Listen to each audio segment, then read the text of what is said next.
ಕಮಿಷನರ್ಗಳು ಮತ್ತು ಎಮ್ ಡಿಗಳ ಲೆವೆಲಲ್ಲಿ ಸಣ್ಣ ಪುಟ್ಟ ಆಫೀಸರ್ಸ್ಗಳು ನೀವು ಪರ್ಮಿಷನ್ ಕೇಳ್ತೀರಿ. ಈ ಸಣ್ಣ ಪುಟ್ಟ ಆಫೀಸರ್ಸ್ ಏನಿರ್ತಾರೆ ಆ ಎಮ್ ಡಿಗಳು ಕಮಿಷನರ್ಗಳ ಕಾನ್ಮನ್ ಆಗಿನೇ ಕೆಲಸ ಮಾಡಿರ್ತಾರೆ. ವೈ? ಬಿಕಾಸ್ ಒಂದು ಫೈಲು ಕಮಿಷನರ್ ಸೈನ್ ಇಲ್ಲದೆ ಎಮ್ ಡಿಯ ಸೈನ್ ಇಲ್ಲದೆ ಇವನಿಗೆ 2 ರೂಪಾಯಿನೂ ಸಿಗೋದಿಲ್ಲ. ಆ ಭ್ರಷ್ಟಾಚಾರದ ಇದೆಯಲ್ಲ, ಆ ಕರಪ್ಷನ್ ಇದೆಯಲ್ಲ, ಅದರ ಒನ್ ಆಫ್ ದ ಪಾರ್ಟ್ ಅವನು ಕೆಳಗಡೆ ಇರೋನು. ಹಾಗಾಗಿ ಅವನಿಗೆ ಪರ್ಮಿಷನ್ ಅವ್ನು ಮೇಲ್ಗಡೆ ಕೊಡೋದಿಲ್ಲ. ಈ ಲ್ಯಾಕು ಸರಿ ಮಾಡೋಕ್ಕೆ ಏನಾರು, ಯಾಕೆ ಅಂತ ಹೇಳಿದ್ರೆ ಇದು ವ್ಯವಸ್ಥಿತವಾಗಿ ಪರ್ಮಿಷನ್ ಅನ್ನೋದಿದೆಯಲ್ಲ, ಇಡೀ ಲೋಕಾಯುಕ್ತಕ್ಕೆ ಹಾಕಿರುವ ಒಂದು ತಡೆಗೋಡೆ ಅಂತ ತಮ್ಗೆ ಅನ್ಸೋದಿಲ್ವಾ? ನೀವು ಚರ್ಚೆ ಮಾಡೋದು ಅಂಥ ಅಂಶ ಆ್ಯಕ್ಚುಲಿ ಸುಪ್ರೀಂ ಕೋರ್ಟಲ್ಲಿ ಈಗ ನಡೀತಾ ಇದೆ. ನಾಗರತ್ನ ಅವರ ಬೆಂಚಲ್ಲಿ ಸ್ಪ್ಲಿಟ್ ಜಡ್ಜ್ಮೆಂಟ್ ಬಂತು.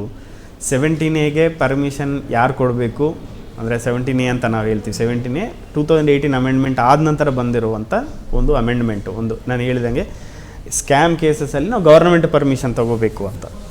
ಸೊ ಇದು ಎಕ್ಸಾಕ್ಟ್ಲಿ ನೀವು ಹೇಳಿದ ಆರ್ಗ್ಯುಮೆಂಟ್ಸ್ 2 ಸೈಡು ಸುಪ್ರೀಂ ಕೋರ್ಟಲ್ಲಿ ಆಗ್ತಾ ಇದೆ.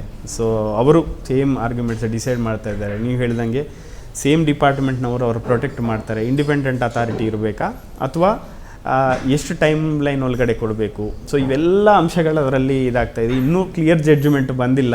ಸೊ ಅದ್ರ ಬಗ್ಗೆ ನಾನು ಇದು ಮಾಡಲಿಲ್ಲ. ಬಟ್ ನ್ಯಾಚುರಲ್ಲಾಗಿ ನಾರ್ಮಲಾಗಿ ಏನಂದರೆ ನಮ್ಮ 17A ಆ್ಯಕ್ಟ್ ಪ್ರಕಾರ ನಮ್ಗೆ 3 ಮಂತ್ಸಲ್ಲಿ ಬರಬೇಕು.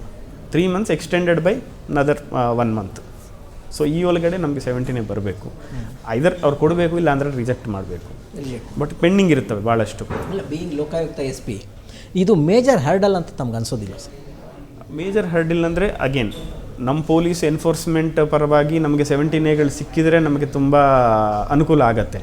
ಬಟ್ ಅವರ ಸೈಡ್ ನೋಡಿದರೆ ಅಂದರೆ ಯಾವ ಸರ್ಕಾರಿ ಯಾರ್ಯಾರು AGOs ಇದ್ದಾರೆ ಅವರ ಸರ್ಕಾರಿ ಅಧಿಕಾರಿಗಳ ಅವರ ಆ್ಯಂಗಿಲಲ್ಲಿ ನೋಡಿದರೆ ಅವ್ರಿಗೊಂದು ಪ್ರೊಟೆಕ್ಷನ್ ಇದು. ಅಂದರೆ ಕೆಲವು ಸಲ ಜೆನ್ಯೂನಾಗಿ ಕೆಲಸ ಮಾಡೋರಿಗೆ ಹರಾಸ್ಮೆಂಟ್ ಆಗುತ್ತೆ ಅನ್ನೋ ಉದ್ದೇಶದಿಂದ ಈ 17A ಹಾಕಿದರು 2018ನಲ್ಲಿ. ಸೊ ಲೀಗಲ್ ಆಗಿ ಇರೋದ್ರಿಂದ ನಾವು ಅದ್ರ ಮೇಲೆ ನಾವು ಜಾಸ್ತಿ ಇದು ಮಾಡೋಕ್ಕಾಗಲ್ಲ.